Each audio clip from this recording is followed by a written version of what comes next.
I want to talk about artificial intelligence. I'm a professor of artificial intelligence, and it's a great time, 2015, to be working in AI. We're making real palpable progress, and there's loads of money being thrown at us.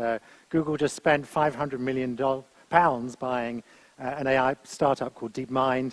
A couple of weeks ago, Toyota announced that they were going to spend $1 billion setting up an AI lab in Silicon Valley.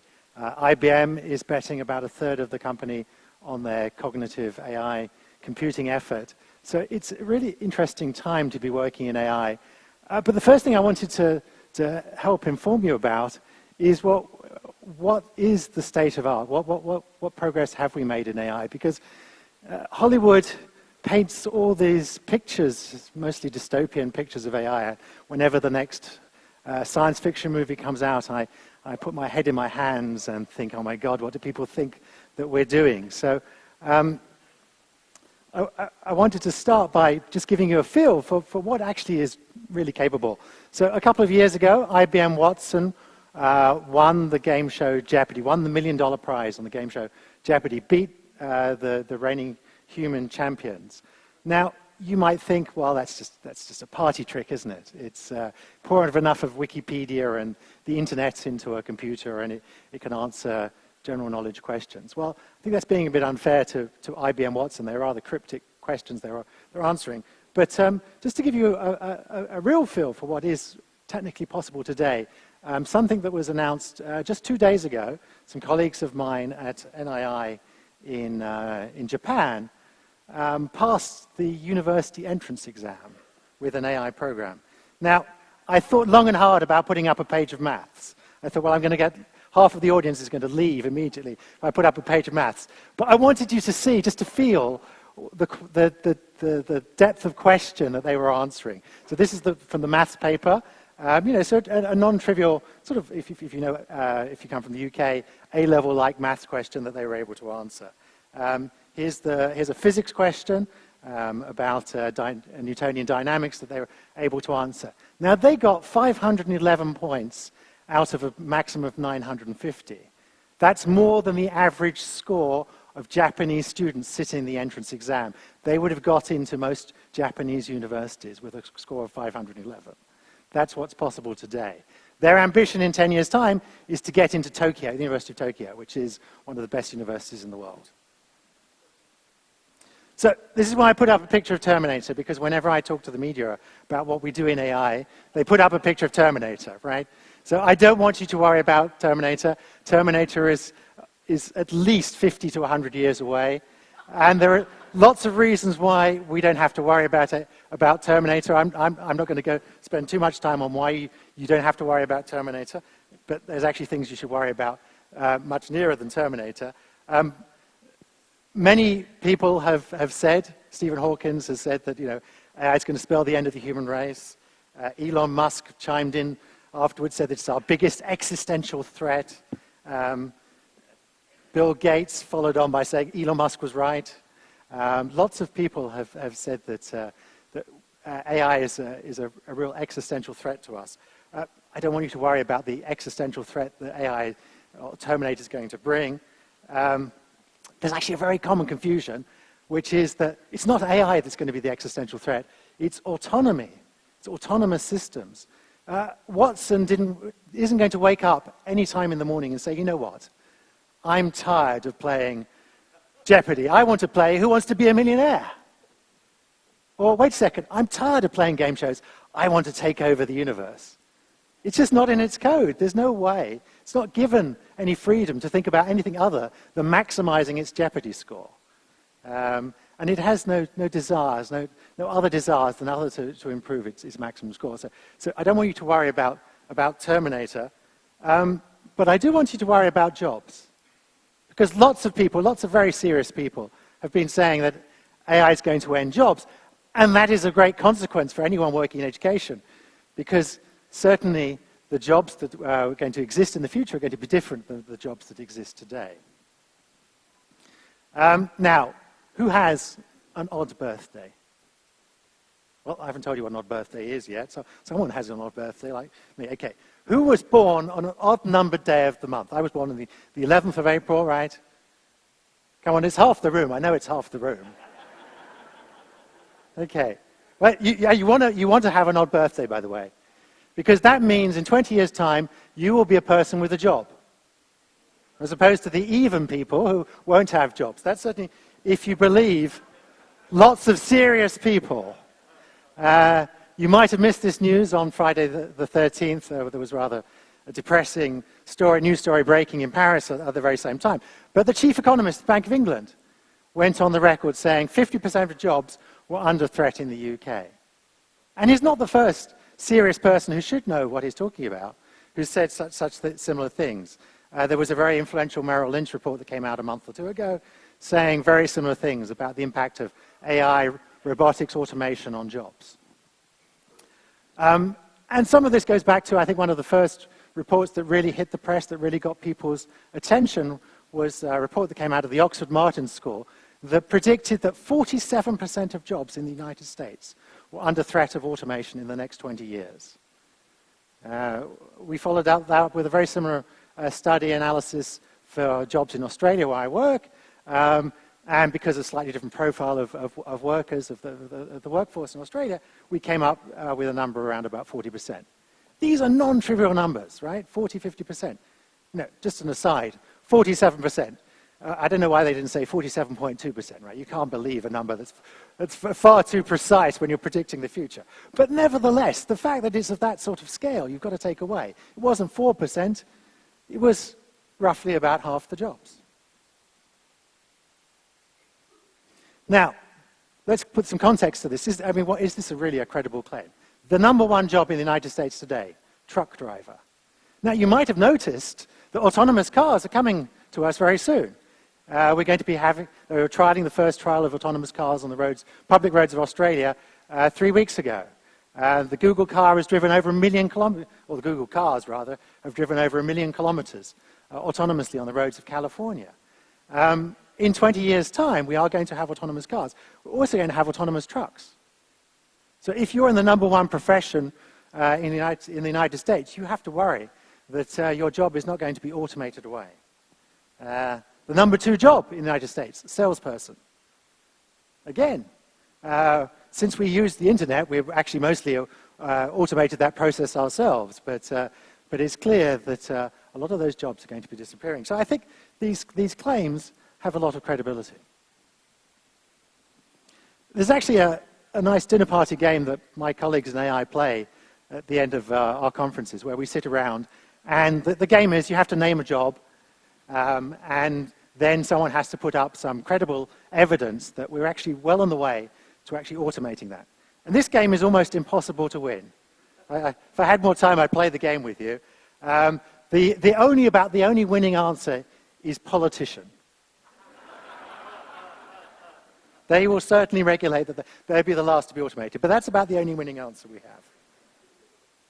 So, and it's not just technology that is the cause of this. There's many other really sort of rather unhelpful trends. If you were trying to set up the world's economy, you would not put these things all down on the table at the same time. The ongoing global financial crisis, which seems like it will never disappear, I think. The fact that we're all living longer. This is great news for us, but bad news for employment. The impact of globalization, the fact that we can outsource our work to cheaper economies. All of these things are compounding the impact that technology is having on the nature of work. And this transformation is going to be different than the last one, the Industrial Revolution. There's no hard and fast rule of economics that says as many jobs need to be created by new technology as destroyed. Every time we have a new technology, of course, new jobs are created. There's thousands, hundreds of thousands of new jobs enabled by technology today. But there's no reason that they have to balance exactly those that are destroyed. In the last Industrial Revolution, that did happen to be the case. A third of the population was working out in the fields. In agriculture. Now it's worldwide, it's 3 or 4% of the world's population is working in agriculture. Those people are working in factories and offices now. We employ far more people than we did at the turn of the 19th century. This one looks different. This information revolution looks different. It looks like it has the potential to take away more jobs, perhaps, than it does. And one of the other things is that we used to think it was the blue-collar jobs. And that's true. If you go to a car factory today, sure enough, there are robots that are doing the painting. There are robots that are doing the welding. But nowadays, it's white-collar jobs. It's journalist, it's lawyer, it's accountant. These jobs that are under threat. These graphs here show the percentage change in employment and the percentage and the change in employment rates.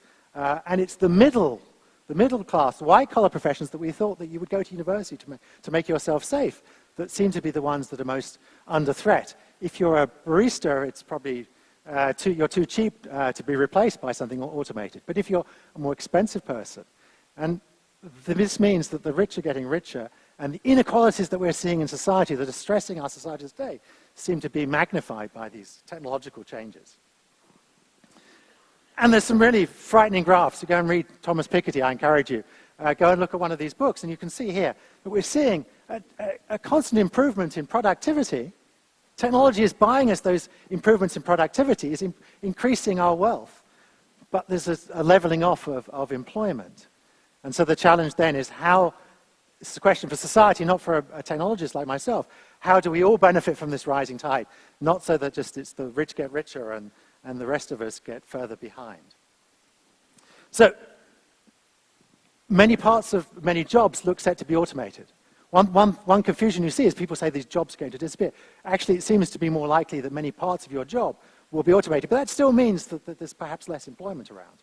So how can you make yourself more future-proof? Well, I have two pieces of advice as a technologist in terms of what's going to be technically possible in AI. Either you've got to embrace the future, so become like me, become someone who's working on trying to invent that future. And if you're not technically minded, that's fine. I've got the other parts of the equation, the other answer to your question, which is completely the end of the spectrum, which is focus on those things that we find as AI the hardest things, making computers more creative, making computers that can understand your emotional state, focusing on emotional intelligence, not intellectual intelligence. So how safe is education? The room is here full of people working in education. How safe are your jobs? Well, these are the numbers from that Oxford Martin report I wrote. So if you're a telemarketer, 99% chance that you're going to be automated. Not surprising, right? Easy to automate. It's down the phone. Some of the numbers, I just want you to take away. They used machine learning. They used AI to actually generate the report. And I don't believe some of the numbers. So they believe bicycle repairman, 94%. There's no chance in hell that a bicycle repair person is going to be automated. Far too cheap and intricate a job. Parking lot attendant, 87%. I don't know why it's not 100%. We're not going to have parking lot attendants for sure. But luckily, you and me, we're right at the bottom of the list, down at the 0s and 1%, right? I think those numbers probably underestimate how replaceable or how irreplaceable we are. But nevertheless, you can take some heart away from the sorts of numbers you see there. And the reason being, the reason is because we're dealing with people. We're trying to understand people, understand their motivations. What are their mental blocks? These are things that's really hard to get computers, I can tell you, really hard to get program computers to do. So one of the things I think we have to realize is that with this, the impact that automation and AI in particular is going to have on jobs, and that was mentioned in several of the earlier talks, is that, of course, we're trying to educate people for a future that doesn't exist, for technologies that have yet to be invented. Education, therefore, inherently is going to have to be a lifelong process. We can't teach you the programming language of the future because we haven't invented it. It's going to be, we have to teach you fundamental ideas that you can then go off and learn as you go on in life. So to have a job, you're going to have to keep yourself abreast of the latest technologies, and AI and technologies should be there to help us do that. AI will help that lifelong journey, and I think the big thing that AI can help is to personalize that learning experience, to construct a model of your understanding of the topic. So to generate you infinite numbers of test problems that can be tailored to exactly where your state of knowledge is, and then mark those test problems instantly. So the fact that we can answer Japanese college entrance exams means that we can also mark Japanese college entrance exams. We can do all those things, right, with technology, and we can do it for you. And MOOCs will turn into, I've invented a little acronym here, POOCs, personal open online courses, right? I don't think they should be massive, they should be for you. You can choose your own trajectory. I always find it very strange that they're still just like the classroom experience. We should be able to follow whatever interesting trajectory you want through the material. And then, of course, use AI techniques, things like data mining, analytics across the massive part of the MOOC to really improve your learning experience. So I just wanted to conclude by saying AI is not quite what you see in the movies, but we're making impressive progress, and it's certainly going to be an interesting part of the equation for this interesting future that we all face. Thank you very much.